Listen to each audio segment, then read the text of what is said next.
ओम शांति। आ, आज की मुरली की डेट है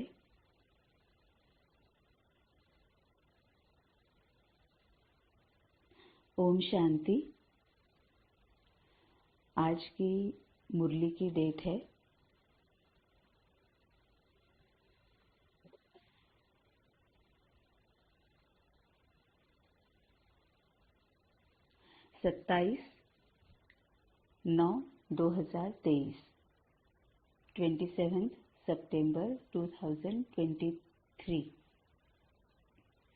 मीठे बच्चे, कालों का काल आया है तुम सबको वापस ले जाने, इसलिए याद से विकर्मों का बोझा खत्म करो, अपनी देह से मोह निकाल दो।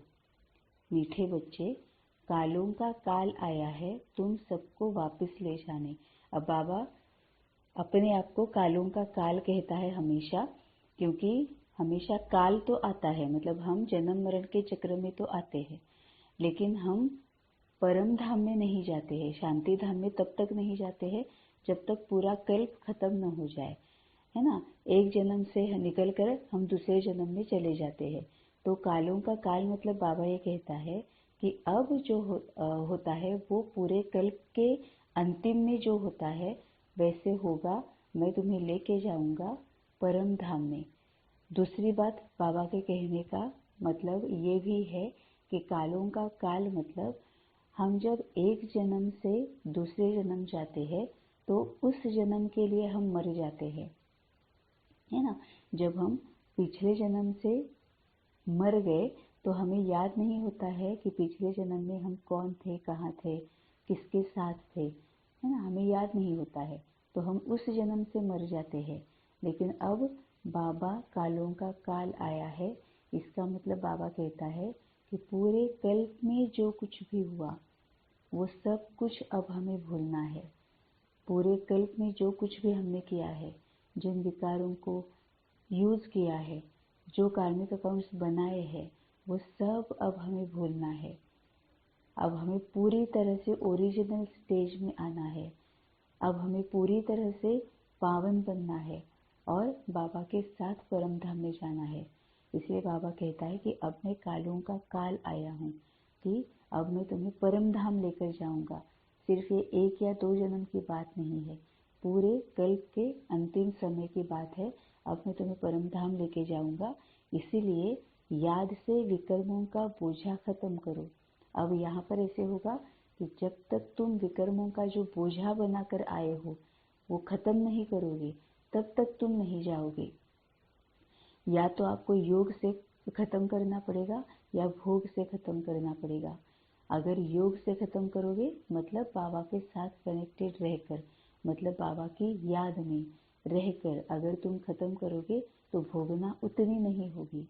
लेकिन अगर तुम याद में नहीं रहोगे तो भोग के साथ सभी विकर्मों का बोझा खत्म करना पड़ेगा, तो उसमें भोगना बहुत होगी। इसलिए बाबा कहता है कि मैं सबको वापस ले जाने के लिए आया हूँ, इसलिए याद से विकर्मों का बोझा खत्म करो।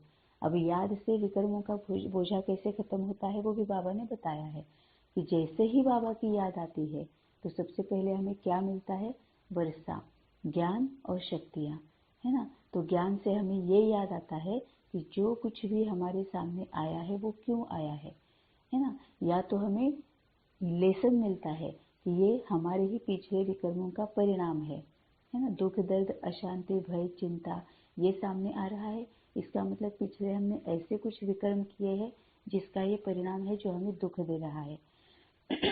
और अगर अच्छा कुछ आ रहा है तो ये भी याद आता है कि ये पक्का मेरे पिछले कुछ अच्छे कर्मों का परिणाम होगा, तभी ये सुख, ये शांति, ये समाधान, ये संतुष्टता जो थोड़ी देर के लिए ही सही लेकिन अभी मेरे सामने आई हुई है ना। तो बाबा के पास भागते हैं, बाबा के साथ रहते हैं, बाबा की याद में रहते हैं, तो ये हमें सबसे पहले ज्ञान की क्लैरिटी होती है और फिर अकॉर्डिंगली शक्तियों को यूज करके हम उसमें से बाहर निकलते भी है। तो याद से विकर्मों का बोझा खत्म करो, अपनी देह से मोह निकाल दो।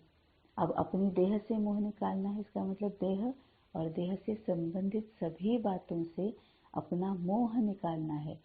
ड्यूटीज और रिस्पॉन्सिबिलिटीज को खत्म करने के लिए या छोड़ने के लिए बाबा कभी नहीं कहता। बाबा कहता है कि अपने देह और देह से संबंधित जो भी बातें हैं उन सबसे मोह निकाल दो। मोह होता है मन और बुद्धि में, तो इन सब में से मन बुद्धि निकाल दो और वो अगर मेरी तरफ कर दो तो देह और देह से संबंधित सभी बातों से तुम्हारा मोह निकल जाएगा और तुम विकर्मों के बोझे को खत्म करोगे और फिर मेरे साथ परम धाम चले जाओगे। तो मीठे बच्चे, कालों का काल आया है तुम सबको वापस ले जाने, इसीलिए याद से विकर्मों का बोझा खत्म करो, अपनी देह से मोह निकाल दो। प्रश्न है, भक्तों की कौन सी पुकार जब बाप सुन लेते हैं तो भक्त खुश होने के बजाय दुखी होने लगते हैं? भक्तों की कौन सी पुकार जब बाप सुन लेते हैं तो भक्त खुश होने के बजाय दुखी होने लगते हैं? उत्तर है, भक्तों पर जब दुख आता है तब कहते हैं, हे भगवान मुझे इस दुख की दुनिया से ले चलो, मेरी इस पतित दुनिया में दरकार नहीं।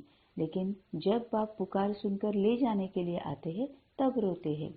डॉक्टर को कहते हैं, ऐसी दवाई दो जो हम तंदुरुस्त हो जाए, है ना। बाबा जो कल की मुरली में भी अनुभवी मूर्त होने के बारे में जो बाबा ने बताया था कि अनुभव लेना चाहिए, स्थूल साक्षात्कार का भी अनुभव लेना चाहिए, है ना। तभी हमें पता चलेगा कि हम क्या कर रहे हैं, हमें क्या करना है और ये हमें क्या बनना है। और अभी हम जो है और हम जो बनना चाहते हैं, ये जो सफर है उसमें हम किस किस स्टेज से जाते हैं, ये हमें तभी पता चलता है जब हम अनुभवी मूर्त होते हैं, है ना। यही बाबा आज भी कह रहा है कि हम कहते तो रहते हैं कि बाबा इस दुख से मुझे निकाल दो। अब दुख से निकलना है तो क्या करना पड़ेगा? जो बाबा ने विधियां बताई हुई है उन विधियों को भी फॉलो करना पड़ेगा और उस दुख दर्द को झेल कर भी उसमें से हमें निकलना पड़ेगा।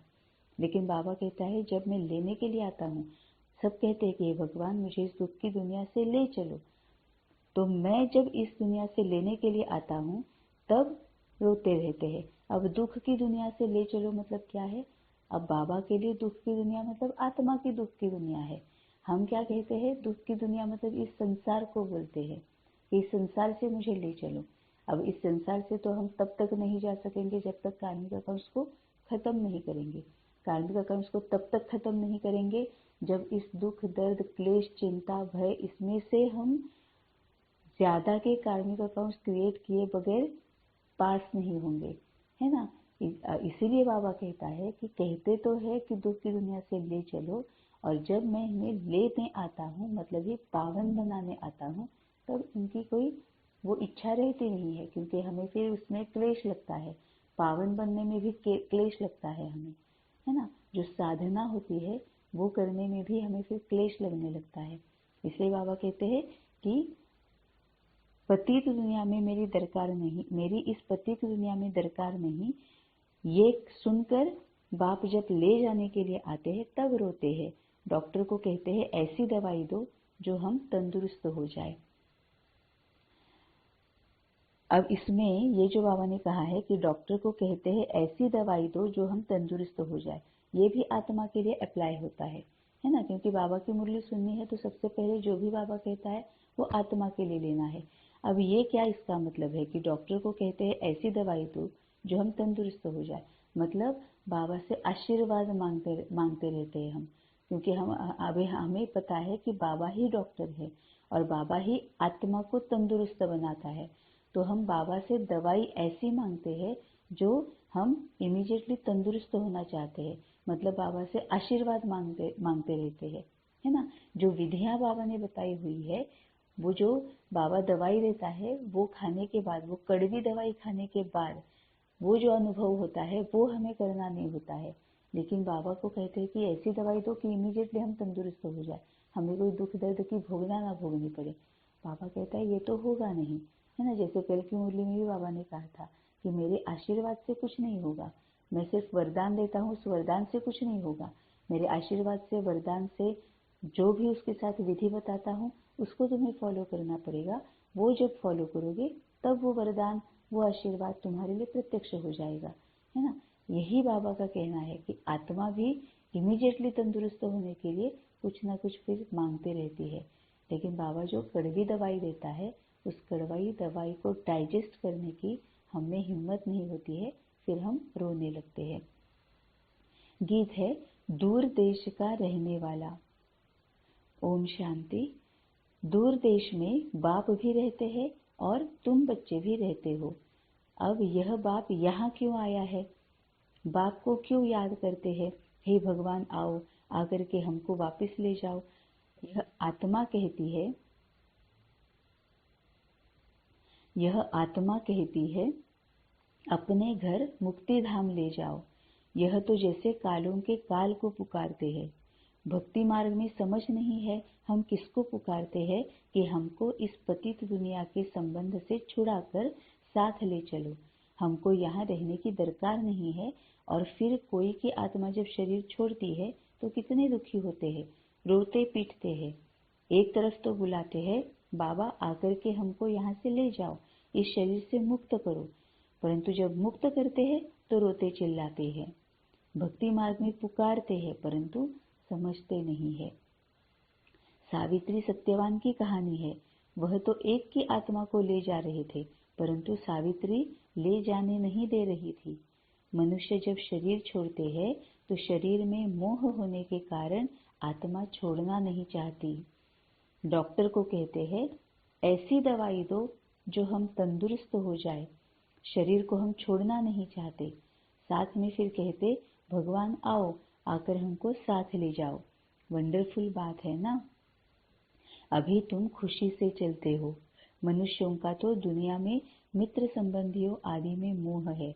अब यहाँ पर बाबा मनुष्य और बाबा के बच्चे, इनके बारे में बाबा बोल रहा है कि अब तुम खुशी से चलते हो। मतलब बाबा बच्चों को बोल रहा है। अब बाबा के लिए बच्चे मतलब कौन है?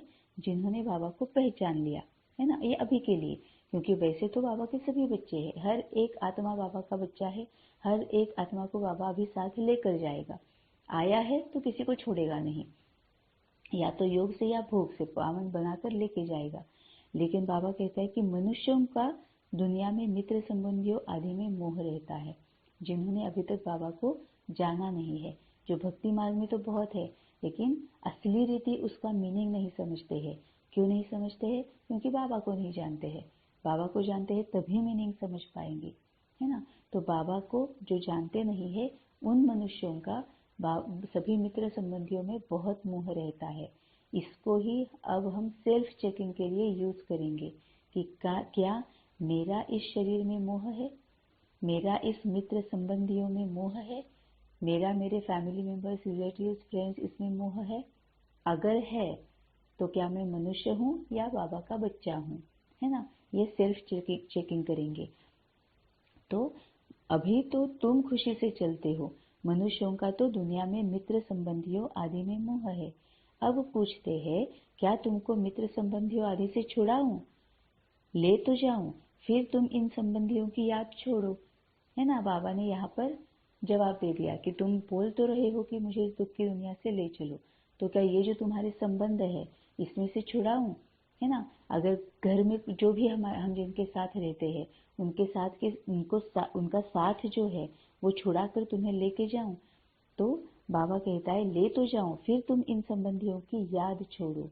मतलब बाबा के ले जाने की विधि क्या है वो बाबा बोल रहा है कि ये जो तुम इन मित्र संबंधियों की याद में रहते हो, उस याद को छोड़ दो तो अपने आप मेरे साथ हो लोगे, है ना। इसका ही मतलब क्या है कि ये जो मन बुद्धि है वो तुमने मित्र संबंधियों में जो बना के रखी है, उसमें अटका के रखी है, वो छोड़ दो, वो मेरे में लगा दो, तो हो गए, तुम उनसे छूट गए और मेरे साथ हो लिए। देखने को जाए तो कितना आसान बाबा बताता है। कल की मुरली में बाबा ने बताया था कि मैं बहुत आसान बातें बताता हूँ, है ना। मैं बहुत ज्यादा कठिन बातें नहीं बताता हूँ। तो यहाँ पर बाबा ने वही बताया कि ले तो जाऊं, फिर तुम इन संबंधियों की याद को छोड़ दो।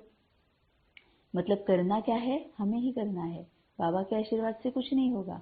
बाबा ने विधि बता दी, अब वो विधि हमें करनी है कि इस शरीर और शरीर से संबंधित सभी जो बातें हैं उनमें से मन बुद्धि को निकालना है। हम जब इसमें से मन बुद्धि को निकालेंगे तब हम इस मन बुद्धि को बाबा के साथ जोड़ेंगे।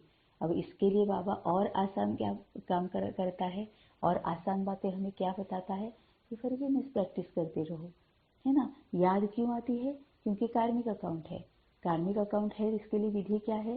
कार्मिक अकाउंट है, इसका मतलब हमने उनका या तो शांति छीनी है, प्यार छीना है ना, या फिर उनका समाधान छीना है, उनको अपवित्र बनाया है, उनको ज्ञान मार्ग से भटकाया है, उनका आनंद छीना है, कुछ तो हमने उनका छीना है ना।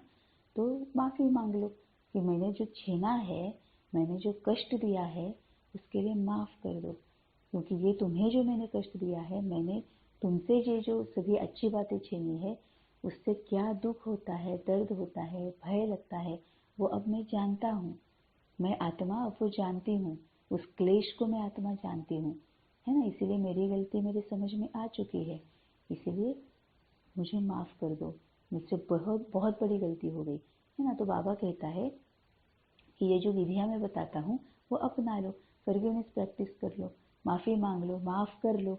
माफ़ करना तो उससे भी बहुत बड़ी बात होती है ना। क्योंकि किसी से माफ़ी मांगना तो बोल सकते हैं कि मुझे माफ़ कर दो प्लीज़, मुझसे गलती हो गई। लेकिन किसी को माफ़ करना मतलब वो याद से निकालना होता है। याद तो रहेगा लेकिन चुभन जो है वो चुभन से छूट जाना होता है ना। तो माफ़ी मांग लो, माफ़ कर लो, सकाश दे दो। ये बाबा कहता है ये तुम विधिया कर लो तो वो तुम्हें याद नहीं आएंगे, कार्मिक अकाउंट्स खत्म होते जाएंगे, मन बुद्धि उनमें से निकल जाएगी, तभी मन बुद्धि मेरे साथ जुड़ जाएगी, तभी तुम इन पुरानी दुनिया से, दुख की दुनिया से जो निकलना चाहते हो वो निकल पाओगे, है ना। तो बाबा कहता है कि बाबा कहता है अब मैं पूछता हूँ, क्या तुमको मित्र संबंधियों आदि से छुड़ाऊं? ले तो जाऊं, फिर तुम इन संबंधियों की याद को छोड़ दो। अंतकाल अगर बच्चों आदि को सिमरेंगे तो फिर ऐसा जन्म मिल जाएगा, है ना। अंतकाल में जो अंतकाल होता है उसको अगर बच्चों को और किसी को सिमरोगे तो फिर यही रह जाओगे। अगर उनमें से मन बुद्धि निकाल कर मुझ में लगाओगे और अंतकाल में मुझे याद करोगे तो तुम इस दुख की दुनिया से निकल जाओगे। लेकिन वो वन फाइन मॉर्निंग होगा क्या? नहीं होगा। उसके लिए साधना चाहिए होती है ना। रोज का हमारा वो नेचुरल नेचर बन जाना चाहिए कि कुछ भी हम करें सबसे पहले बाबा की याद आए। कुछ बताना है बाबा को बताना है, कुछ दिख गया पहले बाबा को बताना है, बहुत खुशी हो गई पहले बाबा की याद आनी चाहिए, बहुत दुख है पहले बाबा को याद करना चाहिए। अगर भय लगता है, डर लगता है, अगर यहाँ पर हमारे बीच में चिपकली भी आ गई तो चिल्लाना है लेकिन बाबा को याद करके चिल्लाना है ना। तो जो भी करना है सबसे पहले बाबा की याद आनी चाहिए, मतलब ही मन बुद्धि में पूरी तरह से बाबा छप जाना चाहिए। जब ऐसे होगा तभी अंतकाल में बाबा की याद आएगी, है ना। और फिर क्या होगा? अंतमति सोगति, इस दुख की दुनिया से निकल लिए फिर हम।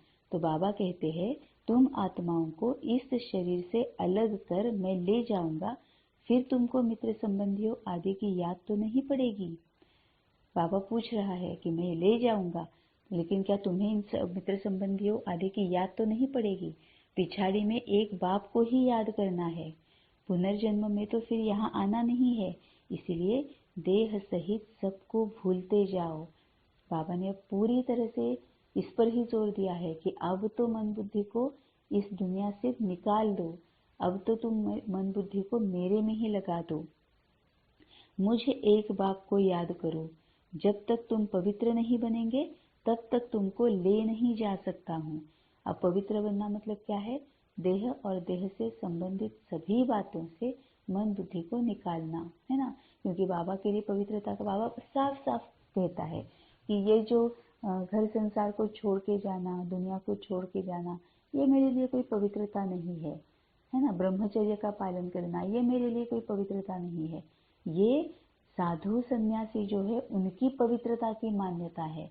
ये बाबा मुरली में साफ साफ बताता है कि ये जो पवित्र रहने के लिए जो साधु सन्यासी सन्यास लेते हैं, घर बार छोड़ते हैं और अपने आप को पवित्र समझते हैं, ये उनकी पवित्रता की मान्यता है, मेरी नहीं। मेरे लिए पवित्रता क्या है?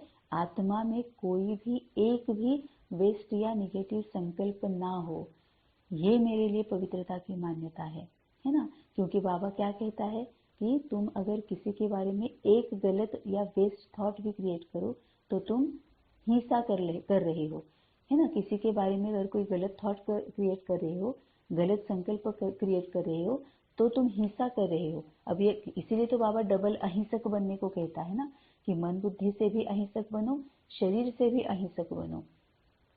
अब जब किसी के लिए थॉट भी गलत क्रिएट करते हैं तो हिंसा कैसे हो गई? क्योंकि अगर मैंने मेरे किसी फैमिली मेंबर के प्रति गलत थॉट क्रिएट किया, ईर्ष्या का या द्वेष का या मत्सर का, है ना, थॉट क्रिएट किया, तो होगा क्या? वो एनर्जी उन तक पहुंचेगी ही ना, क्योंकि मैं कार्मिक अकाउंट उनके साथ बना रही हूँ, तो उन तक वो एनर्जी पहुंच जाएगी। और जैसे ही ये मेरी गंदी निगेटिव वेस्ट एनर्जी उन तक पहुंच जाएगी, वो उन पर असर करेगी, वो उनको अशांत करेगी। तो अशांत वो हो गए, इसका मतलब क्या हो गया? मैंने उनकी शांति को मार दिया, मैंने उनके शांति की हिंसा कर दी, तो मैं हिंसक तो बन गई, है ना। ये अपवित्रता है। बाबा कहता है इसको मैं अपवित्र समझता हूँ, कि किसी के प्रति भी कोई भी गलत संकल्प क्रिएट करना, इसको मैं अपवित्र समझता हूँ, है ना। और फिर बाबा और भी क्या कहता है? पवित्रता और भी क्या कहता है कि जिसके साथ अभी हम जोड़ा बना के बनाकर चल रहे हैं, किसी और के बारे में गलत संकल्प करना, मतलब काश अगर ये मेरे युगल होते, या फिर देखो उनके युगल कितने अच्छे हैं और हमारे देखो, है ना। इसका मतलब हम इनडायरेक्टली क्या सोच रहे हैं कि इनके जैसे युगल हमें मिलने चाहिए। तो अभी जिसके साथ हम जोड़ा बनाए रखे हैं, जोड़ा बनाकर चल रहे हैं, क्या उनके साथ हम उनके साथ हम अशांति का संकल्प नहीं क्रिएट कर रहे हैं, तो हम हिंसा कर रहे हैं। उसको बाबा कहता है कि ये अपवित्रता है। सिर्फ शरीर संबंध में नहीं आना या सिर्फ ब्रह्मचर्य को पालन करना, ये तो साधु संन्यासियों की पवित्रता की मान्यता है, मेरी नहीं। ये बाबा मुरली में क्लियर बताता है। तभी बाबा कहता है कि अब मैं तुम आत्माओं को लेने आया हूँ, परंतु तुम्हारे ऊपर विकर्मों का बहुत बोझा है। उसके पहले बाबा कहता है, मुझ एक बाप को याद करो, जब तक तुम पवित्र नहीं बनेंगे तब तक तुमको ले नहीं जा सकता हूँ। क्योंकि एक एक गलत और निगेटिव थॉट मतलब हमारा गलत और निगेटिव कार्मिक अकाउंट है। तो हम जब तक पूरी तरह से कार्मिक अकाउंट खत्म नहीं करते, कर्मातीत नहीं बन जाते, मतलब ही हर एक के लिए पवित्र संकल्प नहीं जब तक नहीं निकलते हैं, तब तक हम बाबा के साथ जा नहीं सकते। जब तक तुम पवित्र नहीं बनेंगे तब तक तुमको ले नहीं जा सकता हूँ। अब मैं तुम आत्माओं को लेने आया हूँ, परंतु तुम्हारे ऊपर विकर्मों का बहुत बोझा है। यह आत्माओं से बात कर रहे हैं।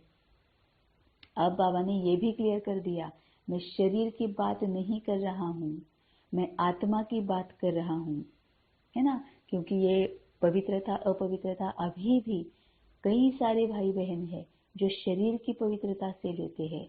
बाबा कहता है ये मैं तुम आत्माओं से बात कर रहे हैं। बाप परम धाम से आए हैं, पराये देश है, पराये देश में अपना देश स्वर्ग जो स्थापन करते हैं उसमें तो उनको आना नहीं है। यहाँ तुम दुखी होकर बुलाते हो मुझे, तो एक ही समय आकर सभी आत्माओं को वापस ले जाना है। मतलब बाबा कितना निरहंकारी है ये हमें पता चलता है कि बाप परम धाम से आए हैं पराये देश में, अपना देश स्वर्ग जो स्थापन करते हैं उसमें तो उनको आना नहीं है, है ना। यहाँ पर स्वर्ग स्थापन करा रहे हैं, हमें स्वर्ग में लाने के लिए हमें भी तैयार कर रहे और स्वर्ग बना रहे हमें निमित्त बनाकर। लेकिन बाबा को कहाँ यहाँ पर आना है ना। बाबा हमारे लिए स्वर्ग की स्थापना कर रहा है। तो यहाँ तुम दुखी होकर बुलाते हो मुझे, तो एक ही समय आकर सभी आत्माओं को वापस ले जाना है। इस इतनी पवित्र इतनी पतित और विकारी दुनिया में हम बाबा को बुलाते हैं, तो इतनी पतित और पुरानी दुनिया में, विकारी दुनिया में बाबा सिर्फ हमारे लिए आता है, वो भी पतित विकारी पुरानी देह का आधार लेकर, है ना। क्योंकि बाबा साफ साफ कहता है कि हर एक बच्चा विकारी बनता है, हर एक बच्चा पतित बनता है ना। तो हर एक बच्चा इस पुरानी दुनिया में रहता है। तो ब्रह्मा बाबा का भी पुराना शरीर था, पतित शरीर था, विकारी शरीर था, है ना। अब ये पतित शरीर कैसे हमें समझ में आता है कि सोलमेट कोई और थी, लेकिन किसी और के साथ जोड़ा बनाए रखे थे, है ना। तो पतित भी थे, विकारी भी थे, तभी तो इतने सारे दुखों का सामना भी करना पड़ा। तो ऐसी पतित और विकारी देह का आधार लेके इतनी पतित और विकारी और पुरानी दुनिया में बाबा आ जाता है, वो भी किस लिए? खुद को कुछ नहीं चाहिए, सिर्फ हमारे लिए। तो और फिर बाबा कहता है कि ऐसे ही तुम्हें भी बनना है ना। बाबा यहाँ पर आया, लेकिन बाबा ने मन बुद्धि यहाँ पर नहीं ना, मोह में नहीं ना आ गए।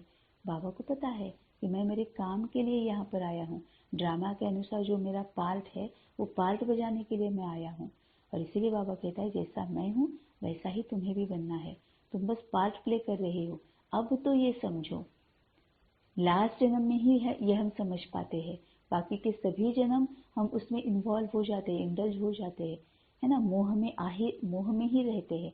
लेकिन बाबा कहता है अब इस जन्म के लिए ही सही मोह निकाल दो, है ना। मान लो कि मैं ये पार्ट प्ले कर रहा हूँ, अब मन बुद्धि मुझ में लगाओ। तो अपना देश स्वर्ग जो स्थापन करते हैं उसमें तो उनको बाबा को आना नहीं है। यहाँ तुम दुखी होकर बुलाते हो मुझे, तो एक ही समय आकर सभी आत्माओं को वापस ले जाना है। चाहे खुशी से चलो, चाहे नाराजगी से चलो, चलना है जरूर।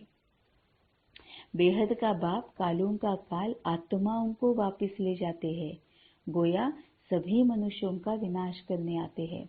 अब यहाँ पर भी बाबा ने क्लियर कर दिया कि कई सारी आत्माएं जो है, मतलब इंसान जो है, लोग जो है, वो शरीर को ही छोड़ने के लिए पवित्र अपवित्र मानते हैं, है ना। जैसे काशी में बाबा कई बार एग्जाम्पल देता है कि काशी में जब जाते हैं तो ये सोचकर जाते हैं कि बस यहाँ पर मेरा शरीर छूट जाए, लेकिन काशी में जाकर शरीर वहां छोड़ने से आत्मा कैसे पवित्र हो सकती है ना।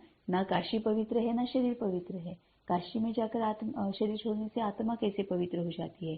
तभी बाबा कहता है कि चाहे खुशी से चलो, चाहे नाराजगी से चलो, बेहद का बाप कालों का काल आत्माओं को वापस ले जाता है, गोया सभी मनुष्यों का विनाश करने आते हैं। पति पत्नी होते हैं, पत्नी का पति मर जाए तो कितना रोती है। अभी कहते हैं हमको ले चलो, हमें कुछ नहीं चाहिए, परंतु तुम पतितों को ले नहीं जा सकते, इसीलिए पावन बनाने आया हूँ। पावन तब बनेंगे जब अपने को अशरीरी समझेंगे, देह सहित देह के सभी संबंधों को भूलेंगे, मुझे एक बाप को याद करेंगे तो तुम्हारे विकर्म विनाश होंगे। युक्ति तो बहुत अच्छी बतलाता हूँ, कल्प कल्प तुम जानते हो यह सब शरीर खाक हो जाएंगे। होलिका होती है तो उसमें धागा जलता नहीं है, तो आत्मा भी जलती नहीं। बाकी इस भंबोर को आग लगनी है, सभी शरीर जलकर खाक हो जाएंगे और आत्मा शुद्ध हो जाएगी। आत्माओं को शुद्ध बनने के लिए निरंतर देही अभिमानी बनने का पुरुषार्थ करना है। आज बाबा पूरी तरह से यही पर जोर दे रहा है कि अपने इस देह और देह से संबंधित सभी बातों से मन बुद्धि को निकाल दो, देही अभिमानी बनो, अशरीरी बनो। आत्माओं को शुद्ध बनने के लिए निरंतर देही अभिमानी बनने का पुरुषार्थ करना है। अब इसमें पुरुषार्थ मतलब भी बाबा का क्या है कि ज्यादा के कार्मिक अकाउंट्स क्रिएट किए बगैर पहले के कार्मिक अकाउंट्स को खत्म करना है। अब हमें सेल्फ चेकिंग यही करनी है और अवेयर भी इसी में ही रहना है कि अमृत वेले में उठकर तो मैं बहुत सारा पूरी विधि इतना अच्छे से करती हूँ कि पिछले जो भी कर्मों का विनाश है उसमें से कई सारा बोझा मैं उतार देती हूँ, लेकिन दिन भर में फिर से जैसे ही कर्मों में आती हूँ तो मैं क्या करती हूँ कि विकारों को यूज करती रहती हूँ, कमियों को, कमजोरियों को, अवगुणों को यूज करती रहती हूँ, तो विकर्म होते रहते हैं, तो कार्मिक अकाउंट बनते रहते हैं। तो हम कहीं पर भी नहीं जा रहे हैं, जहाँ पर है वहीं पर हम रह रहे हैं। इसीलिए पुरुषार्थ करना है कि पूरा दिन भर भी हमें अवेयर रहना है कि मैं किसी भी कमी, कमजोरियां, अवगुण, विकारों को यूज नहीं करूं। और किसको फिर यूज करूं? गुणों को ही यूज करूं, ज्ञान को यूज करूं, शक्तियों को यूज करूं। और ये कब होगा? जब मैं निरंतर बाबा के साथ कनेक्टेड रहूं। हर कदम, हर संकल्प, शरीर का भी कदम और मन का भी कदम जो संकल्प होता है, बाबा के पूछे बगैर कुछ नहीं करना है। जो कुछ भी करना है, हर क्षण, हर समय, हर संकल्प बाबा को पूछ कर ही उठाना है। तो आत्माओं को शुद्ध बनने के लिए निरंतर देही अभिमानी बनने का पुरुषार्थ करना है। जब हम ये करेंगे तो बाबा उसको पुरुषार्थ बोलता है, और बाबा कहता है कि अब तीव्र पुरुषार्थी बनो, बहुत कम समय रह गया है। तो हर क्षण, हर समय, हर संकल्प, जो भी कदम उठाना है बाबा को पूछ कर उठाना है। देह होते भी अपने को आत्मा समझ बाप के साथ योग लगाना है। बाबा पूरी विधि बताता है कि निरंतर बाबा की याद में रहना, निरंतर देही अभिमानी रहना, मतलब क्या करना है। तो देह होते भी अपने को आत्मा समझ बाप के साथ योग लगाना है। बाबा योग में बैठने के लिए नहीं बोल रहा है, क्योंकि बाबा कई मुरलियों में हमेशा कहता है कि योग में बच्चे योग में बैठ जाते हैं, काम धाम, पूरी ड्यूटी, रिस्पॉन्सिबिलिटी सब छोड़कर, अपने कर्तव्य, जिम्मेवारियां, उसके अकॉर्डिंगली काम धाम सब छोड़कर बच्चे बस बैठ जाते हैं। बैठना नहीं है, क्योंकि हम बैठेंगे तो पिछले के जो विकर्म करके आए हैं, जो उसके लिए जो ड्यूटीज और रिस्पॉन्सिबिलिटीज निभानी है, वो कौन करेगा। हम टाइम वेस्ट कर रहे हैं। अगर हम कहीं समय के लिए योग में बैठ रहे हैं तो हम समय वेस्ट कर रहे हैं, क्योंकि उस समय में हम जितने सारे कार्मिक अकाउंट्स का बोझा खत्म कर सकते थे वो हमने चांस गवा दिया है ना। जरूरी नहीं हम वाचा और कर्मणा से ही कार्मिक अकाउंट्स को खत्म करते हैं, हम मनसा से भी खत्म करते हैं इन कार्मिक अकाउंट्स को, है ना। तो जब तक हम बाबा की याद में बस ऐसे बैठ गए हैं, तब तक हम मनसा से भी कुछ नहीं कर रहे, ना फॉरगिवनेस प्रैक्टिस, ना सकाश, ना माइंड टू माइंड टॉक, कुछ नहीं कर रहे। तो हम मनसा के कार्मिक अकाउंट जो है उसका बोझा कम भी नहीं हो रहा है। इसीलिए बाबा कहता है कि देह होते भी अपने को आत्मा समझ बाप के साथ योग लगाना है, बाप के साथ योग में रहकर कर्म में आना है। जैसे सन्यासी लोग ब्रह्म अथवा तत्व से योग लगाते हैं, कहते हैं हम तत्व में लीन हो जाएंगे, तत्व से बुद्धि योग लग जाता है। ऐसे नहीं कि शरीर छोड़ देते हैं, समझते हैं तत्व से अथवा ब्रह्म से हम योग लगाते लगाते ब्रह्म में लीन हो जाएंगे, इसीलिए हम उनको ब्रह्म ज्ञानी, तत्व ज्ञानी कहते हैं। बाबा ने ये फिर से एक चेक करने की पॉइंट हमें दे दी है कि जैसे ये जो साधु सन्यासी है वो क्या कहते हैं, तत्व से योग लगाते हैं, ब्रह्म तत्व से योग लगाते हैं, क्योंकि उनको पता नहीं है कि बाबा क्या है, भगवान क्या है, ये जो तत्व जो है वो असली मीनिंग इसका क्या है, उनको पता नहीं है। तो उसके साथ योग लगाए बैठ जाते हैं, लेकिन उससे कुछ नहीं होता है। तो अब सेल्फ चेकिंग करनी है कि क्या मैं तत्व से योग लगाती हूँ या बाबा के साथ योग लगाती हूँ। अगर बाबा के साथ योग लगाती हूँ तो फिर तो मैं बाबा के साथ बातें करती रहूंगी। हाँ, कल जैसे मुरली में बाबा ने बताया था, वैसे थोड़ा समय स्वीट साइलेंस में बैठते हैं तो हम शांति ही दे रहे हैं, शांति का दान ही हम सभी दुनिया को दे रहे हैं। लेकिन इसका मतलब ये नहीं है कि सिर्फ शांति का दान करने से हमारे सभी कार्मिक अकाउंट्स खत्म हो जाएंगे, है ना। तो ये तो जरूरी है कि स्वीट साइलेंस में थोड़ी देर बैठो, क्योंकि वो हम बहुत अपने में शक्ति भरते रहते हैं उस समय, तो वो भी जरूरी है। लेकिन इसके साथ साथ बाबा जो बैलेंस की बात करता है ना, लव एंड लॉ का बैलेंस होना चाहिए, सीखने का और सिखाने का बैलेंस होना चाहिए, योग और पुरुषार्थ का बैलेंस होना चाहिए। ये बाबा जैसे कहता है वैसे ये भी होता है कि योग में रहना और योग में बैठना, इसका भी बैलेंस होना चाहिए, है ना।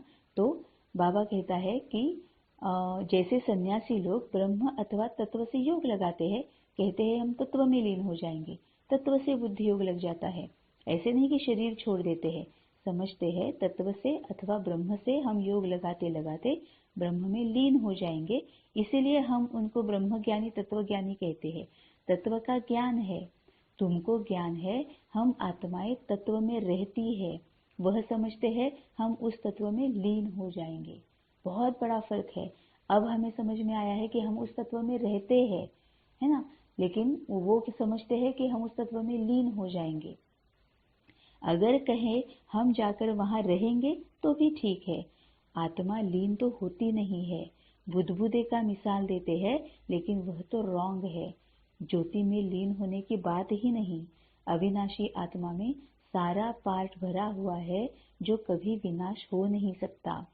सन्यासी विकारों का संन्यास करते हैं, बाकी वापिस तो कोई जाते नहीं, यहाँ ही पुनर्जन्म लेते रहते हैं, वृद्धि होती जाती है। अब संन्यास लेना और उसको भस्मीभूत करना, बाबा ने कहा है कि सन्यासी विकारों का संन्यास करते हैं, बाकी वापिस तो कोई जाते नहीं है। तो हम बाबा के साथ मिलकर इन विकारों का भस्मीभूत इन विकारों को कर रहे हैं, सिर्फ संन्यास नहीं ले रहे हैं। संन्यास लेते लेते लेते हम विकारों को भस्मीभूत करते हैं, है ना। तो सन्यासी विकारों का संन्यास करते हैं, बाकी वापिस तो कोई जाते नहीं, यहाँ ही पुनर्जन्म लेते रहते हैं। अब इसका मतलब क्या होता है, और ज्यादा अगर हम थोड़ा सा इस पर सोचे तो इसका मतलब ये तो है कि विकारों का संन्यास हो जाता है, विकार खत्म नहीं हो जाते हैं, इसीलिए यहीं पर ही उन्हें आना पड़ता है। विकार खत्म नहीं होते हैं, इस वजह से क्या होते हैं कि फिर से वो जो अंश बचा हुआ है, अगर अंश भी बचा है वो अंश फिर से बढ़ता रहता है। आज नहीं उस विकारों को यूज किया, 15 दिनों के बाद फिर से यूज करते हैं।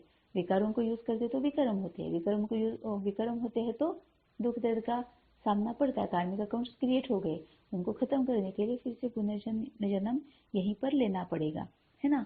तो तभी बाबा कहता है कि सन्यासी विकारों का संन्यास करते हैं, बाकी वापिस तो कोई जाते नहीं, क्योंकि अपने आप को चेंज तो कर ही नहीं रहे हैं। विकारों का संन्यास ले लिया, लेकिन गुण कहाँ भरे, शक्तियां कहाँ भरी, ज्ञान को कहाँ समझ लिया, तो बाकी वापिस तो कोई जाते नहीं, यहाँ ही पुनर्जन्म लेते रहते हैं, वृद्धि होती जाती है। सबको सतो रजो तमो से पास होना ही है, ड्रामा में यह सब नूंद है। अभी तो देखो बीमारियां भी कितनी अनेक प्रकार की निकली है, पहले इतनी नहीं थी। ड्रामा में यह सारी नूंद है। तुम बच्चे जानते हो बाबा आया ही है सब आत्माओं को वापिस ले जाने। तुम बच्चे जानते हो, बाबा मनुष्य की बात नहीं कर रहा है, बच्चों की बात कर रहा है, क्योंकि बच्चों ने बाबा के ज्ञान को समझ लिया, तो अब पूरी क्लैरिटी आ गई। तो तुम बच्चे जानते हो बाबा आया ही है सब आत्माओं को वापिस ले जाने। कहते हैं बाबा हमको वापिस ले चलो, मुक्ति जीवन मुक्ति तो सबको मिलनी है, परंतु सब सतयुग में तो नहीं आ सकते। जो जो जिस समय आते हैं उसी समय उस धर्म में ही फिर आना पड़ेगा। जो जो जिस समय आते हैं उसी समय उस धर्म में ही फिर आना पड़ेगा। इस पर हम बहुत विचार सागर मंथन करेंगे कि इसका यहाँ पर मतलब क्या है। धर्म में आना पड़ेगा, इसका मतलब क्या है ना। धर्म में आना पड़ेगा मतलब बाबा यहाँ पर जिस्मानी जो लौकिक धर्म जो है उसकी बात कर रहा है या आत्मा के धर्म की बात कर रहा है ना। बाबा जब कहता है कि वैसे वैसे नीचे नीचे उतरते जाएंगे, वहां पर वो सेक्शंस में रहेंगे, फिर नीचे नीचे उतरते जाएंगे, इसका मतलब क्या है ना। ये हम बाबा के साथ बात करके पूरा क्लियर करेंगे कि आत्मा और धर्म, इसका कनेक्शन बाबा का क्या होता है ना। जब हम ऐसे बोला जाता है कि हम सतयुग में नहीं आएंगे, त्रेता युग में आ जाएंगे, तो क्या हुआ, 16 कला से 14 कला हो गए ना, तो 2 विकार तो आ गए। फिर जब हम द्वापर में आएंगे तो क्या होगा, या तो किसी और जन्म मतलब क्या हुए, आत्मा का धर्म मतलब क्या है कि जो हम अपने में अभी बाबा के साथ योग में रहकर जो अपने में हम पूरी ज्ञान गुण और शक्तियां भर लेते हैं, उसको हमारा नेचुरल नेचर बना लेते हैं, है ना।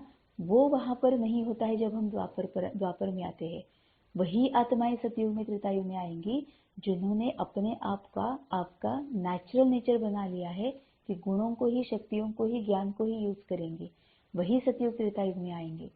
तो ये आत्मा के धर्म के बारे में बाबा बोल रहा है ना। और क्या होगा, जो भोग के साथ जो पवित्र बनेंगे, यहाँ पर अभी संगम में जो भोग के साथ पवित्र बनेंगे, उनके साथ फिर क्या हो रहा है कि पूरी तरह से वो अपने आत्म गुणों को, शक्तियों को, ज्ञान को भर नहीं पाएंगे, है ना। तभी बाबा कहता है कि जितना तुम उसको भर पाएंगे, यहीं पर उसको अपना नेचुरल नेचर बनाएंगे, उतना अगले कल्प में वो गुण चलते जाएंगे। 21 की तो हम गारंटी देते हैं, लेकिन वो आगे चलाने का ये भी तुम पर है। जितना तुम अपने आप का वो नेचुरल नेचर बनाओगे, उतना वो आगे चला जाएगा, उतना उसको यूज तुम ज्यादा कर पाओगे। तो ये आत्मा के धर्म के बारे में बाबा कहता है, तो इसको अच्छी तरह से विचार सागर मंथन करके समझ लेना है। तुम जानते हो फलाने फलाने धर्म फलाने टाइम पर आते हैं, बाबा भी कल्प पहले मुआफिक आया हुआ है, इतनी सब आत्माओं को वापस ले जाएंगे। इस धरनी को कितनी खाद मिलनी है, नई दुनिया को भी खाद चाहिए ना। तो सब मनुष्य जानवर आदि खत्म हो खाद बन जाएंगे, फिर सतयुग में कितना अच्छा फल देते हैं, जो तुम बच्चों ने साक्षात्कार भी किया है। अब ये बाबा फिजिकल के लिए भी कह रहा है। तुम बच्चे जानते हो बाबा कालों का काल है। सब कहते हैं बाबा हम खुशी से आपके साथ चलते हैं, हमको ले चलो, हमको यहाँ बहुत दुख है, यह है ही दुख देने वाली दुनिया। दुख धाम में एक दो को दुख देते रहते हैं, अपार दुख है। अब तुमको सुख में ले जाने आया हूँ। अब एक को याद करेंगे तो वर्षा पा सकेंगे। वर्षा क्या है? ज्ञान और शक्ति। एक को याद करना मतलब बाबा के साथ कनेक्टेड रहना। जैसे ही बाबा को याद करते ज्ञान और शक्ति, इसका वर्षा मिल जाता है, मतलब ले सकते हैं हम। नहीं तो राजाई का वर्षा पूरा पा नहीं सकेंगे, फिर प्रजा में चले जाएंगे। बाप आकर राजाई का सुख देते हैं और कोई भी धर्म स्थापक राजधानी स्थापन नहीं करते हैं। मतलब अब बाबा जो आत्मा के धर्म के बारे में बोलता है और यहाँ जो लौकिक धर्म है उसके बारे में, उसका जो अंतर है उसमें से वो क्लियर कर रहे हैं। बाप आकर राजाई का सुख देते हैं और कोई भी धर्म स्थापक राजधानी स्थापन नहीं करते हैं। यह तो राजधानी स्थापन कर रहे हैं गुप्त वेश में। कोई को पता नहीं है कि सतयुग में लक्ष्मी नारायण की राजधानी कैसे स्थापन हुई, शरीरधारी देवताएं कहाँ से आए, जबकि कलयुग में असुर थे। असुरों और देवताओं की लड़ाई तो चली नहीं है, न लड़ाई की बात है, न विकार की कटारी चलती है। फिर क्यों दिखाते हैं लड़ाई लगी? मूंझ गए हैं। सृष्टि तो वही है, सिर्फ समय बदलता है। सृष्टि तो वही है, सिर्फ समय बदलता है। इसका मतलब बाबा ने यहाँ पर बहुत गहरा ज्ञान दिया है कि ये सृष्टि वही रहेगी। तुम जब आत्मा में चेंजेस लाओगे, तुम्हारी आत्मा जब सतयुगी बन जाएगी, तो तुम्हारे लिए ये दुनिया कलियुग होते हुए भी सतयुग बन गया। मतलब सतयुग होता कहाँ है? आत्मा में होता है, जो कि हम अभी सब एक्सपीरियंस करते हैं।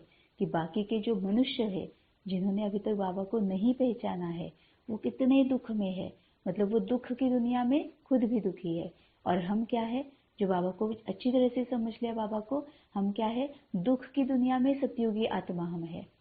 सतयुगी ही है ना, थोड़ा थोड़ा सतयुगी बन गए हैं। हर एक बात में अब हमें भय, चिंता, डर, परेशानी नहीं होती है।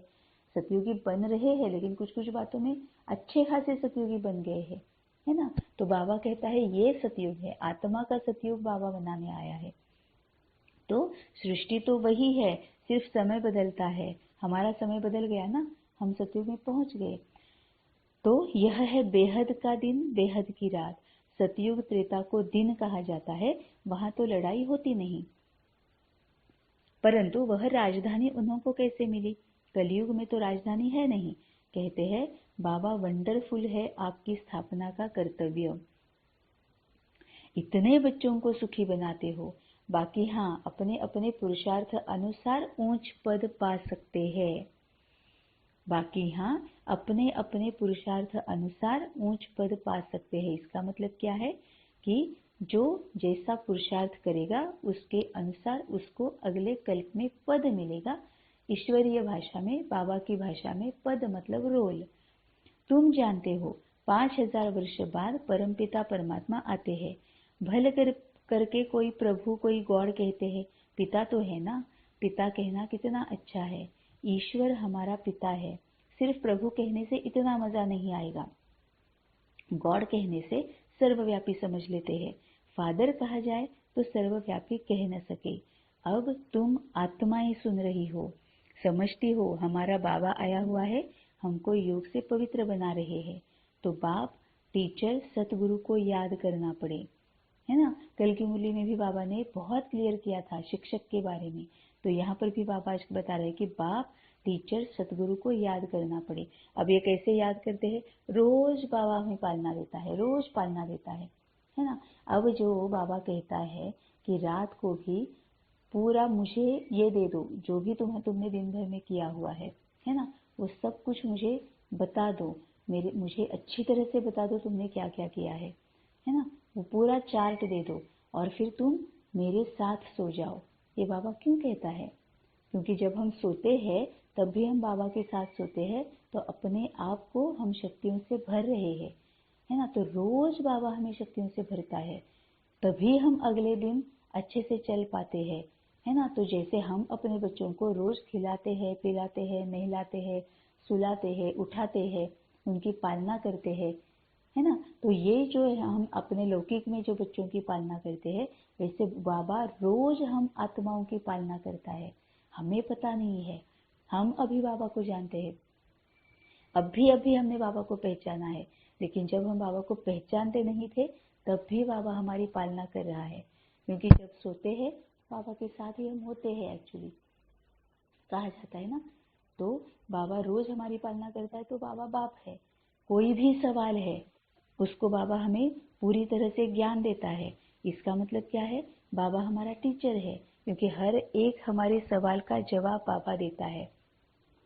कोई भी डाउट या क्वेरी या क्वेश्चन ऐसे नहीं होता है जो हमें बाबा बताता नहीं है, उसका क्लियर ज्ञान हमें बाबा देता नहीं, ऐसा कोई सवाल नहीं है। तो बाबा टीचर भी है, और अगर हम बाबा का हाथ पकड़ के चले तो बाबा हमें सही रास्ते पर लेकर भी जाता है। तो बाबा हमारा गुरु भी है। तो बाप, टीचर, सतगुरु को याद करना पड़े। यहाँ बच्चों को भासना आती है सम्मुख रहने से, भासना आती है क्योंकि हम मन बुद्धि से बाबा के साथ कनेक्टेड है ना, क्योंकि बाबा को शरीर है नहीं, तभी तो बाबा बोलता है कि मन बुद्धि से मेरे साथ कनेक्टेड रहो। तो यहाँ बच्चों को भासना आती है, हम बाबा को महसूस करते हैं, है ना। एकदम बुद्धि में छप जाता है ना, वो शांति, वो सुख, वो आनंद।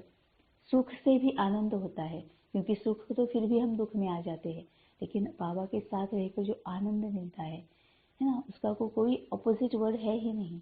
बाबा मतलब आनंद, उसके बाद अत्यानंद, उसके बाद परमानंद, है ना। तो ये भासना होती है, महसूस होता है। तो यहाँ बच्चों को भासना आती है सम्मुख रहने से। हम तो आत्मा है, अब सम्मुख रहेंगे तभी भासना आएगी, है ना। If you think the other way round, अगर हम सम्मुख रहेंगे, मन बुद्धि से जुड़े रहेंगे, तो भी भासना आएगी। तो हम तो आत्मा है, इस शरीर से पार्ट बजाते हैं, बाबा हमको लेने आए हैं। हम पुरुषार्थ करते हैं, बाबा से योग लगाए, बाबा को याद करते करते बाबा के पास चले जाएंगे। कोई सन्यासी जो बहुत उत्तम होते हैं तो वह भी ऐसे बैठे बैठे शरीर छोड़ देते हैं, समझते हैं हम आत्मा जाकर ब्रह्म में लीन हो जाएंगी। सभी मोक्ष अथवा मुक्ति के लिए ही पुरुषार्थ करते हैं, क्योंकि संसार में बहुत दुख है, इसीलिए मोक्ष अथवा मुक्ति चाहते हैं। उन्हों को यह मालूम नहीं रहता कि दुनिया का चक्र फिरना है, हमारा पार्ट जरूर अविनाशी होना चाहिए। मतलब बाबा ने फिर से यहाँ ये जो साधु सन्यासी है वो क्या सोचते हैं, मतलब मनुष्य क्या सोचते हैं और बच्चे क्या सोचते हैं, मनुष्य में और बच्चों में क्या फर्क है, ये बाबा बता रहा है कि हम बच्चे हैं, बाबा को जानते हैं, तो पूरी ज्ञान की क्लैरिटी है। तो अब हमें इम्पोर्टेंस पता चली है जीवन मुक्ति का। जीवन मुक्ति मतलब क्या है, इसका इम्पोर्टेंस, इसका मीनिंग क्या है, इम्पोर्टेंस क्या है, वो पता चला है। तो अब हम मुक्ति नहीं मानते हैं, मोक्ष नहीं मानते हैं, हम जीवन मुक्ति मानते हैं। और अभी हम सभी जीवन मुक्ति में रह भी रहे हैं। क्यों? क्योंकि जीवन मुक्ति मतलब सभी विकारों से, कमियों से, कमजोरियों से मुक्त होकर जीवन जीना, है ना, जो अभी हम बहुत अच्छे से कर भी रहे हैं। तो अब हमें पता है जीवन मुक्ति क्या है, इसीलिए अब हम मोक्ष नहीं मानते हैं, लेकिन बाकी के जो मनुष्य है वो मोक्ष या मुक्ति के लिए ही पुरुषार्थ करते हैं, क्योंकि उन्हें इस संसार में जो बहुत दुख है उसमें से निकलना है। तुम्हारी बुद्धि जिन्न मिसल होनी चाहिए। जिन्न की कहानी कहते हैं ना, बोला हमको काम दो नहीं तो खा जाएंगे, फिर उसको काम दिया, सीढ़ी चढ़ो और उतरो। तुमको भी बाप कहते हैं मेरे साथ बुद्धि योग लगाओ, नहीं तो माया जिन्न खा जाएगी। माया है जिन्न, योग लगाने नहीं देती है ना। अब माया मतलब क्या है, देह और देह से संबंधित सभी बातें, जिसकी भी याद आती है उसके साथ कार्मिक अकाउंट है ना। वैसे ही बाबा बोलता है कि मन बुद्धि निकाल दो देह और देह से संबंधित सभी बातों से, मन बुद्धि निकालो तो फिर धीरे धीरे धीरे सभी यादें छूटती जाएंगी, कार्मिक अकाउंट सेटल होते जाएंगे, उतना ज्यादा हम बाबा के साथ बुद्धि योग में रहने लगेंगे। तो तुमको भी बाप कहते हैं मेरे साथ बुद्धि योग लगाओ, नहीं तो माया जिन्न खा जाएगी। माया है जिन्न, योग लगाने नहीं देती है। अच्छे अच्छे पहलवान बहादुर को भी माया कच्चा खा जाती है। तुम जानते हो बाबा सिखलाने आया हुआ है, तुम जानते हो बाबा सिखलाने आया हुआ है। कहते हैं बच्चे अब सम्मुख आया हूँ, मुझे अब याद करो, नहीं तो माया जिन्न खा जाएगी। यह काम दिया जाता है तुम्हारे ही कल्याण के लिए। तुम विश्व के मालिक बन जाएंगे। अपने को आत्मा समझ शरीर का भान छोड़ देना है। अब विश्व का मालिक बन जाएंगे, इसमें भी बहुत गहरा मीनिंग है।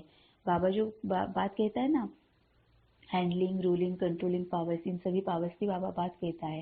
या फिर बाबा जो स्वराज्य की बात कहता है ना, स्वराज्य मिलता है तभी हम औरों के ऊपर राज्य कर पाते हैं। तो यहाँ पर भी बाबा जब कहता है कि तुम विश्व के मालिक बन जाएंगे, इसका मतलब क्या है? सबसे पहले तो अपनी आत्मा को, जो विश्व है ना, उसका मालिक बन जाना है ना। आत्मा जो है वो इतनी पूरी तरह से अपने आप में होनी चाहिए, इतनी शक्तिशाली होनी चाहिए कि इन पांचों जो कर्मेंद्रियां हैं उनके ऊपर हमारा राज्य हो, है ना। शरीर पर हमारा पूरा राज्य हो, इसके साथ साथ मन बुद्धि हमारे कंट्रोल में हो, है ना। तो बाबा उसको स्वराज्य बोलता है।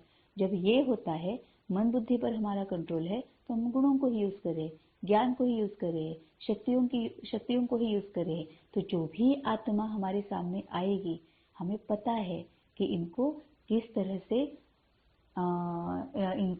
इनके साथ का जो इंटरेक्शन है वो किस तरह से होना चाहिए, वो हमें पता है ना। तो हम गुणों को, शक्तियों को यूज करने की वजह से उन पर प्रभाव हम डालते हैं, उनके प्रभाव में हम नहीं आते हैं, है ना। तभी बाबा कहता है कि तुम विश्व के मालिक बन जाएंगे। अब हम गुणों को, शक्तियों को यूज कर रहे हैं, तो सामने कोई भी आत्मा आ जाएगी, अपने आप वो उन्हें हमसे शांति ही मिलती है, शांति की भासना होती है, सुख की भासना होती है। जैसे कल मुरली में बाबा ने कहा था कि अगर मेरे साथ कनेक्टेड रहोगे तो हम क्या कर रहे हैं, हम उस आत्मा को भी बाबा के साथ कनेक्ट करा रहे हैं। तो उस आत्मा को भी हम इनडायरेक्टली बाबा से जो शांति की और सुख की अनुभूति होती है, वो उसको हम अनुभूति दिला रहे हैं, है ना। तो इस तरह से फिर क्या होगा कि वो आत्मा जो है वो भी हमारे साथ बहुत अच्छे से पेश आएगी। तो वो उस पर भी, मतलब उसके साथ भी फिर कोई दुख दर्द का कार्मिक अकाउंट होगा नहीं। तो प्यार करते हैं ना, सभी प्यार करते हैं, सभी को सुख शांति का अनुभव होता है। तो हो गया, विश्व पर हम राज्य करने लगे। तो तुम विश्व के मालिक बन जाएंगे। किसी को भी हमारे प्रति कोई भी कंप्लेंट ही नहीं रहेगी जब हमें उनके प्रति नहीं रहेगी, जब हम गुणों को, शक्तियों को यूज करेंगे। और ये तभी होगा जब बाबा के साथ कनेक्टेड रहेंगे। तो तुम विश्व के मालिक बन जाएंगे। अभी भी हम यहाँ पर देखते हैं ना, हमारी फैमिली में भी देखते हैं कि अब ये होता है कि हर कोई हमें फिर मतलब मानता रहता है, प्यार करते रहता है, उन्हें हमें से शांति का अनुभव होते रहता है ना। तो अपने आप ही विश्व पर हम राज्य करने लगते हैं। अपने को आत्मा समझ शरीर का भान छोड़ देना है। सन्यासी माना देह सहित सब सन्यास, बाकी अपने को आत्मा समझना है। तुम जानते हो, ज्ञान और योग बल से बाबा हमको 100 देवी देवता बनाते हैं। ज्ञान और योग बल से बाबा हमको 100 देवी देवता बनाते हैं। राजाई स्थापन हो रही है, यह राजयोग है। राजाई स्थापन हो रही है, पहले स्वराज्य और फिर पूरे विश्व का राज्य। पहले अपने आप पर राज्य हम करते हैं, फिर ऑटोमेटिकली विश्व पर हम राज्य करना शुरू करते हैं, क्योंकि हर कोई हमसे प्यार करने शुरू होता है। राजाई स्थापन हो रही है, यह राजयोग है। यह बातें शास्त्रों में नहीं है। पांडव इतना राजयोग सीखे, फिर क्या हुआ? बस जाकर पहाड़ पर गल मरे। फिर कैसे पता पड़े कि राजाई कैसे स्थापन हुई? अब इन बातों को तुम समझ सकते हो, है ना। हम समझ सकते हैं इन बातों को। बाबा कहते हैं, अब मुझे याद करो और ट्रस्टी बनकर श्रीमत पर चलो। हर बात में राय लेते रहो, हर बात में राय लेते रहो। बच्चों आदि की शादी करानी है, मना थोड़ी ही करते हैं। हर एक का हिसाब किताब अलग है। कितनी ब्यूटीफुल बातें हैं ये। बच्चों आदि की शादी करानी है, मना थोड़े ही करते हैं। हर एक का हिसाब किताब अलग है ना। कई बार ऐसे होता है कि हम जब जैसे बाबा के पास आते हैं, हमें ऐसे लगने लगता है कि हमारे बच्चों की भी अब शादी ना हो, वो भी बाबा के बन जाए। हमने बाबा के बनना, इसको बहुत गलत तरीके से लिया हुआ है हमने, है ना। बाबा के बनना मतलब सब कुछ छोड़ देना, ना शादी करनी है, ना बच्चों को जन्म देना है, ना उनको पालना है, ना उनके प्रति हमारी कर्तव्य और जिम्मेवारियां हैं उनको निभाना है। बहुत गलत तरीके से हम लेते हैं। तभी बाबा कहता है कि हर एक का हिसाब किताब अलग है। अगर उन्होंने किसी से ऐसे हिसाब किताब बनाए हुए हैं कि उनको शादी करके ही उसको सेटल करना है, तो वो उनके सामने आएंगे, है ना, हम क्यों ड्रामा में इंटरफेयर करें। तभी बाबा कहता है कि बच्चों आदि की शादी करानी है, मना थोड़ी ही करते हैं, हर एक का हिसाब किताब अलग है। जैसे जैसे जो बच्चे बच्चे हैं उनका हिसाब देख राय दी जाती है। जैसे जैसे जो बच्चे हैं उनका हिसाब देख राय दी जाती है। बाबा अगर ये कहता है तो फिर हम कौन होते हैं ड्रामा में इंटरफेयर करने के लिए। बाबा तक कहता है कि बच्चों शादी करो, बच्चों को तुम शादी भी करो करो बच्चों को जन्म भी दे दो, क्योंकि ऐसे कार्मिक अकाउंट तुम बना के आए हो, और जब तक वो सेटल नहीं करोगे तब तक मेरे पास आ ही नहीं सकते हैं, है ना। तो हम कौन होते हैं हमारे बच्चों की शादी रोकने के लिए। तो जैसे जैसे जो बच्चे हैं उनका हिसाब देख राय दी जाती है। कहेंगे बच्चों को शादी करानी है भल करो, पैसा तुम्हारे पास है तो मकान भल बनाओ, मना नहीं है। मकान आदि बनाए बच्चों की शादी आदि कराकर हिसाब चुकतू करो। बाबा ने आज बहुत ब्यूटीफुल हमें ऐसा पॉइंट दिया है जिसके ऊपर बहुत गहरा मनन चिंतन करने की हमें जरूरत है। मना नहीं है, मकान आदि बनाए बच्चों की शादी आदि कराकर हिसाब चुकतू करो। अभी समझते हैं कौन अच्छा पद पा सकते हैं, कितना डिफिकल्ट है। अभी समझते हैं कौन अच्छा पद पा सकते हैं। इसका मतलब हम अच्छा पद पा सकते हैं। ये पद मतलब रोल, इसका मतलब हमारा रोल चेंज हो सकता है। कितना डिफिकल्ट है, इसमें बड़ी दूरांदेश बुद्धि चाहिए। राजाई पानी है, कम बात थोड़े ही है। जब तक काम खलास हो जाए बच्चों आदि का हिसाब चुकतू कर छुट्टी करो। कोई से हिसाब है, कर्जा है, वह तो पहले उतारो। यह भी समझने की बात है। कन्याओं को कोई बोझा नहीं है, लेकिन क्या होता है कि जब कोई ऐसे बाबा कहता है ना कि कन्याओं को पवित्र रहने दो, ये करो वो करो, तो हम समझ लेते हैं एक शादी ही अपवित्रता है। यहाँ पर गड़बड़ हो जाती है ना। शादी अपवित्र नहीं है, शादी इसीलिए ही होती है क्योंकि ये समय है, ये कुदरत है ना। ये हमें ही हमारे कार्मिक अकाउंट्स को सेटल करने के लिए हमारे सामने लेके आते हैं, है ना। जो भी इंसान, जो भी आत्माएं, जो भी घटनाएं, जो भी परिस्थितियां हमारे सामने आते हैं, तो ये समय जो है, ये कुदरत जो है, वो हमें हेल्प कर रही है ना, कि इनको सामने लेकर आ रही है और कह रही है कि कर लो, इनके साथ जो हिसाब किताब बनाए हुए हैं वो खुद चुकतू कर लो, है ना। तो कन्याओं को कोई बोझा नहीं होता है, क्रिएटर को सब काम खलास करना है, फिर बाबा वारिस बना सके। माया भी अच्छी रीति खटकाएगी, परंतु तुम यह भी समझते हो बाबा तो बहुत मीठा है, सबको पवित्र बनाए वापिस ले जाने आए हैं। ऐसे बाप में तो बहुत लव होना चाहिए। मीठी चीज है ना। सतयुग में अपार सुख है, इसलिए स्वर्ग को सब याद करते हैं। स्वर्ग सतयुग में अपार सुख है, इसलिए स्वर्ग को सब याद करते हैं। कोई मरता है तो कहते हैं स्वर्ग पधारा, कितना मीठा नाम है। जो पास्ट हो जाता है उसका फिर भक्ति मार्ग में नाम बाला रहता है। जो पास्ट हो जाता है उसका फिर भक्ति मार्ग में नाम बाला रहता है। सतयुग त्रेता में तो यह बातें नहीं होती है, क्योंकि वहां कोई हमें विकार ही नहीं है, तो विकर्म नहीं होता है, तो दुख नहीं होता है, तो वहां पर इसकी कोई जरूरत ही नहीं है। तो बाबा ने जिन्न का काम दे दिया। हाँ, लेकिन इसका और भी एक मीनिंग है कि सतयुग त्रेता में तो यह बातें नहीं होती है। इसका मतलब आत्मा जब विकार में आती है तब आत्मा का द्वापर और फिर उसके बाद वो सब शुरू हो जाता है।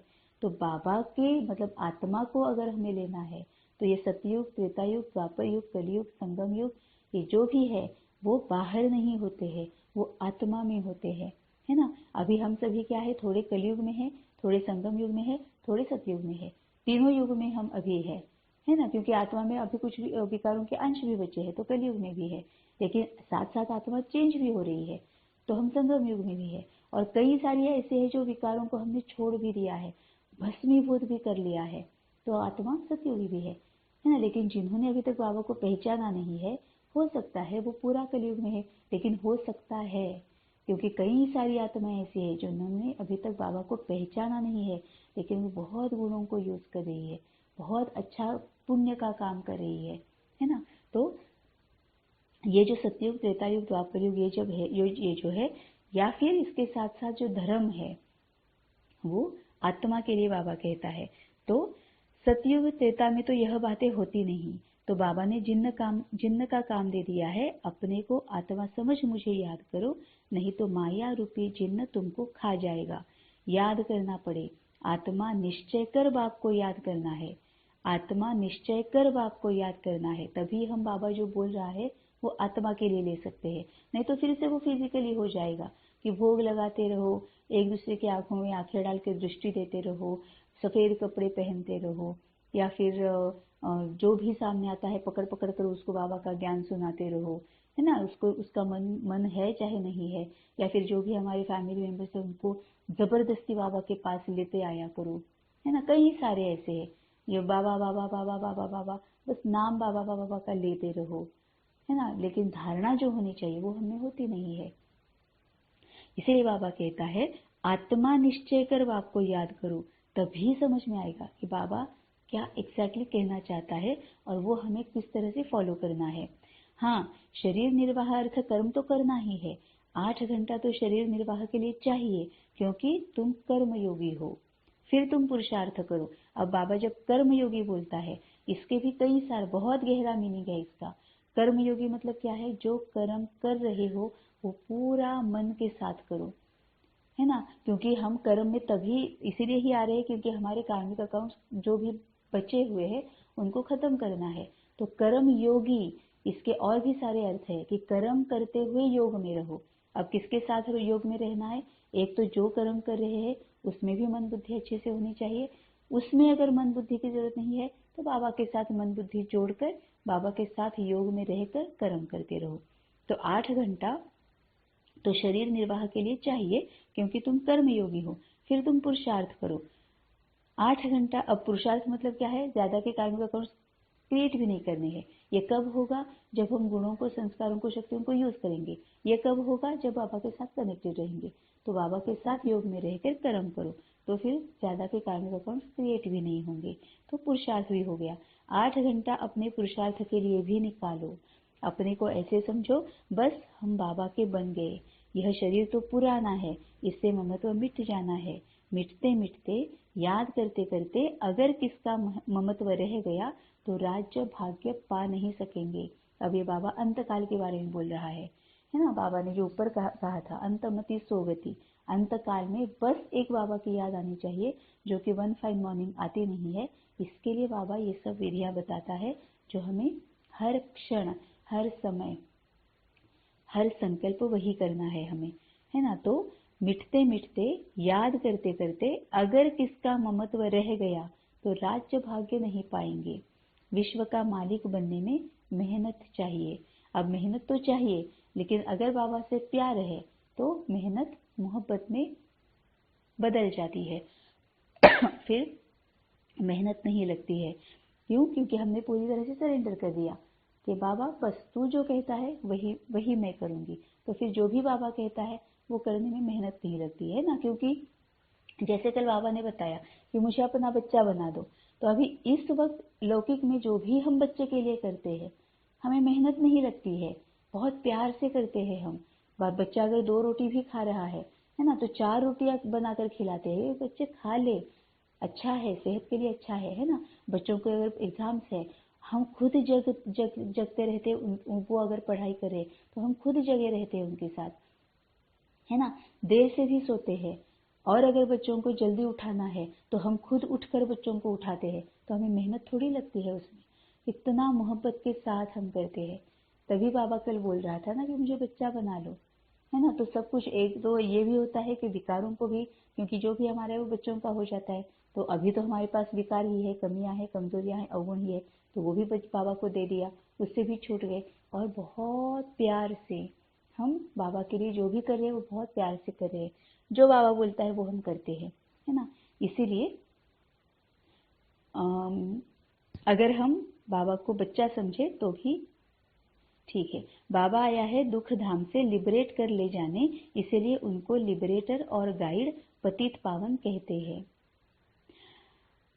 पंडा भी है, समझाना है रावण राज्य का विनाश और राम राज्य की स्थापना करने बाप को आना पड़ता है।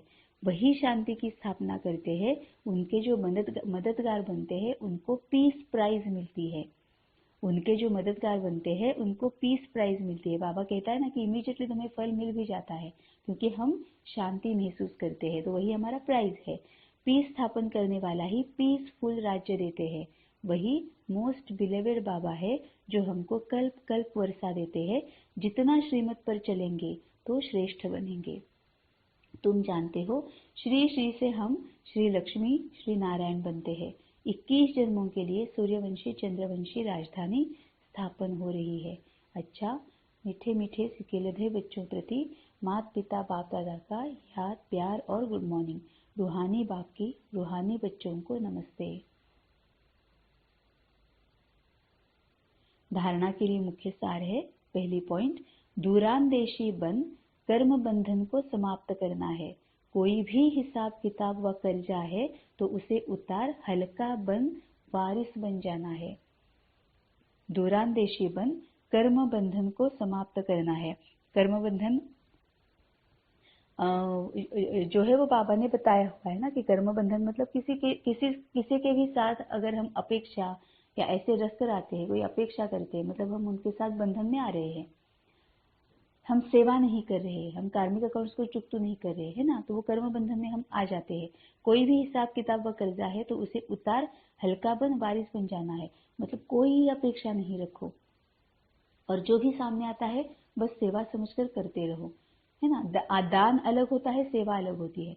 हम अगर दान कर रहे हैं तो उसमें हमें कोई अपेक्षा है कि मेरा ये हो जाए, मेरा ऐसे हो जाए, मेरा वैसे हो जाए, मुझे पुण्य मिल जाए, मेरा जमा का खाता बन जाए, तो वो सेवा नहीं है, वो दान है। तो वो श्रेष्ठ नहीं हो सकता। सेवा ही श्रेष्ठ होती है क्योंकि हम कोई भी अपेक्षा नहीं कर रहे, तो सेवा करनी है ना। कोई भी हिसाब तभी होगा ये कि हम सभी कार्मिक अकाउंट्स को सेटल करेंगे। वो साइकिल जो है वो ब्रेक हो जाएगा, तो कार्मिक अकाउंट्स खत्म करना आसान हो जाएगा। तो कोई भी हिसाब किताब का कर्जा है तो उसे उतार हल्का बन वारिस बन जाना है। दूसरी पॉइंट है, कर्मयोगी बन कर्म भी करना है, साथ साथ 8 घंटा स्व के पुरुषार्थ में देना है। सभी से ममत्व जरूर मिटाना है, मतलब छोड़ना कुछ नहीं है, तोड़ना कुछ नहीं है, बस जो भी करना है उसमें से मन बुद्धि निकाल कर बाबा के साथ मन बुद्धि लगाकर करना है। अगर मन बुद्धि हम वहां पर लगा ही नहीं रहे हैं तो ना कोई अपेक्षा रहेगी, ना कोई मोह रहेगा, फिर कुछ भी बच्चे जो विकारों के बच्चे पोतरे पोतरियां हैं वो कुछ नहीं आएंगे।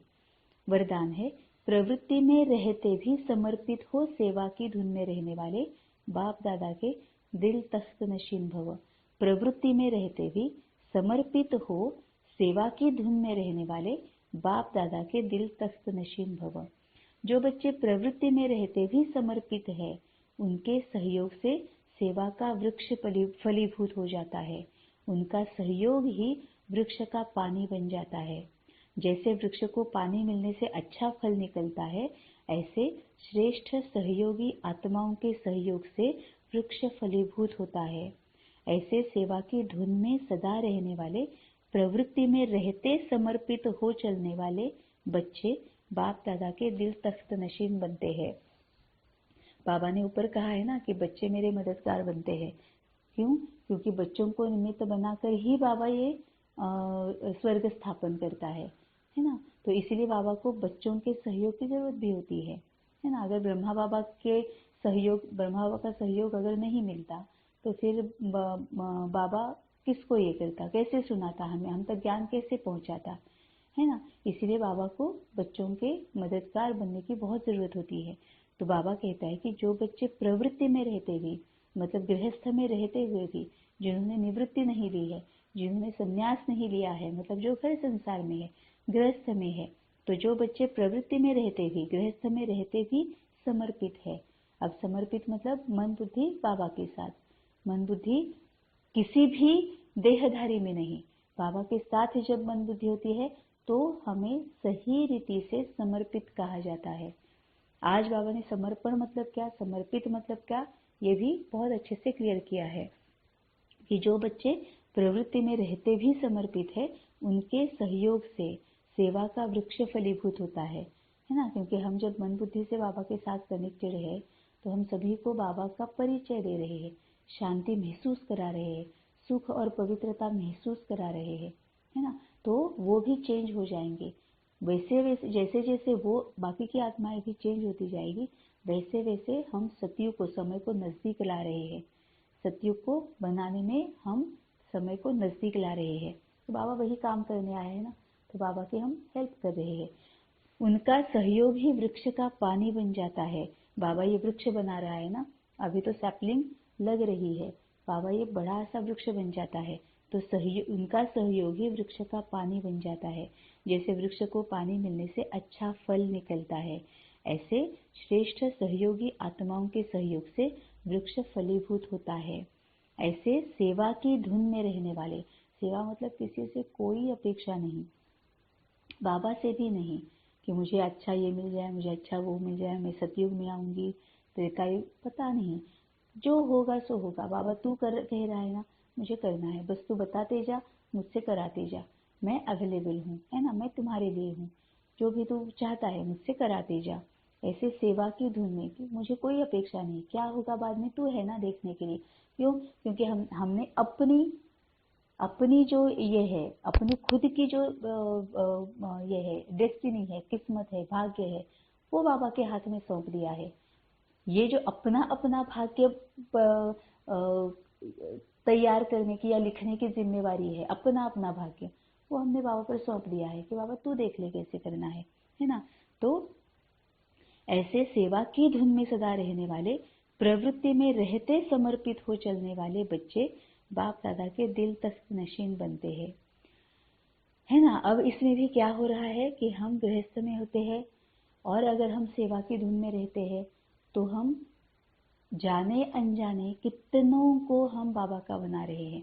सबसे पहले तो फैमिली का बना रहे हैं। बाबा कहता है ना कि तुम्हें 3 प्रशस्ति पत्रकों की जरूरत है ना, ब्राह्मणों का भी है, फिर बाकी के जो है उनका भी है, और सबसे इम्पोर्टेंट है फैमिली का, है ना। फैमिली का हमें ये चाहिए होता है, बाबा उसको सबसे इम्पोर्टेंस देता है, उसको महत्व देता है।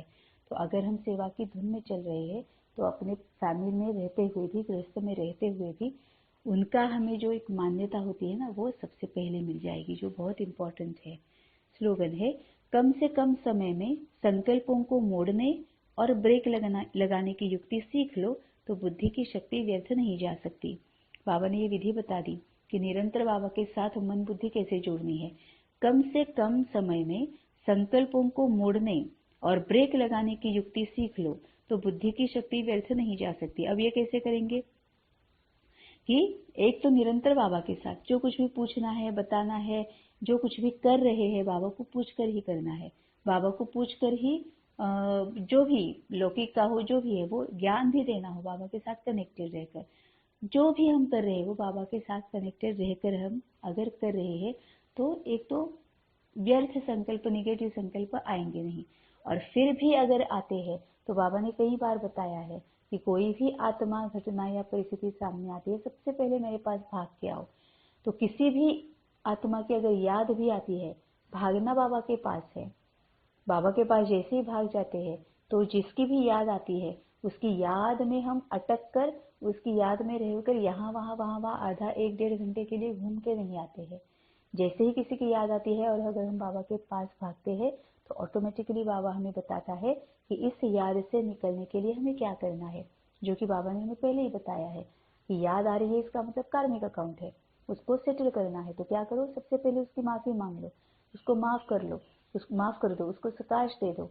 तो होता है कि जैसे याद आती है वैसे चली जाती है, हम उस याद में अटक कर यहाँ वहाँ घूमते नहीं है ना। तो हो गया, संकल्पों को मोड़ दिया। इसको संकल्पों को मोड़ना कहते हैं ना, कि हमें संकल्पों को चैनलाइज ही तो करना है। बाबा कभी नहीं कहता है कि संकल्पों को रोको, कभी नहीं कहता, क्योंकि संकल्प मन में आते हैं, मन का काम ही है संकल्पों को क्रिएट करना, विचार करना, सोचना, ये मन का काम ही है, ये उसका नेचर है। तो नेचर के विरुद्ध में जाएंगे तो गलत कर रहे हैं। तो हमें संकल्पों को मोड़ना है। तो अगर किसी के बारे में संकल्प आते हैं तो उनके साथ ही चले जाना है बाबा के पास। तो फिर बाबा बता देता है कि अब उनको मोड़ना कैसे है। तो मोड़ो उनका, फिर माफी मांग लो, उनको माफ कर दो, उनको सकाश दे दो। तो जैसे ही उनका संकल्प आया वैसे ही चला जाएगा।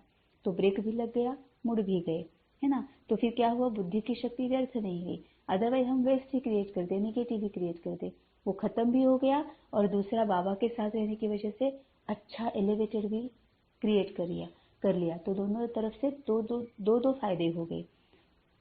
उसके साथ ही क्या हुआ, ज्यादा के कार्मिक अकाउंट बनने से हमने अपने आप को रोक लिया। तो कम से कम समय में संकल्पों को मोड़ने और ब्रेक लगाने की युक्ति सीख लो तो बुद्धि की शक्ति व्यर्थ नहीं जा सकती। ओम शांति।